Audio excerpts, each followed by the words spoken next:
Here's a video about how to wrap your round wooden columns into nice square columns, just like this. First, you're going to need some joists or timber. These are about like 1.5 by 3 centimeters, usually for roofing or ceilings. Then you're going to want to start measuring and cutting your wood boards into the pieces that fit into each side of the column. We're using catapult wood, which is great for outdoors and exteriors. Because we're using mitered joints, you're going to want to cut each side by 45 degrees. We then put the joists or studs in place to make sure that they're all correct and in place.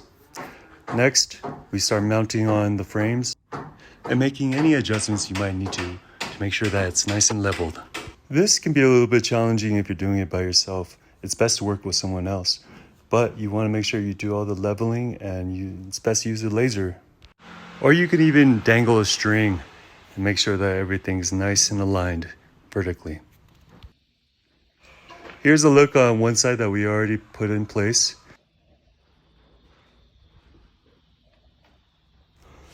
As you can see, there's some gaps right there, but not to worry. If you have a good woodworker, they're going to be able to plug it up, and you'll see later in the video.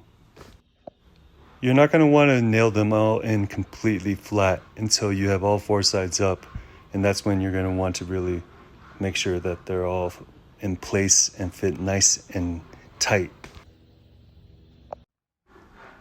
Here we have 3 sides up now, and we're ready to start pushing it in, getting a little bit tighter, nailing it a little bit more. Remember how I said earlier there's some gaps?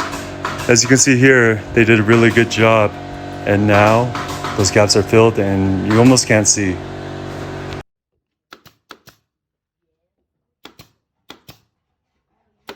As you can see, we're just using a nail gun with small nails. We're going to be plugging and painting later.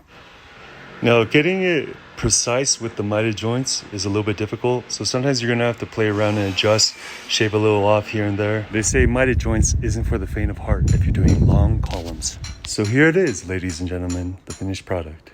Well, I wouldn't say completely finished, but we're finished wrapping the wooden pole. We did a little bit of sanding on the sides and used a screwdriver to round off all 4 corners. Now the edges blend in quite nicely. It almost looks like it's one piece, just one piece of wood. And I'm very happy with the product, the end result. What do you guys think? Please let me know. So I hope you guys liked this video. If you did, please like or comment. Appreciate it.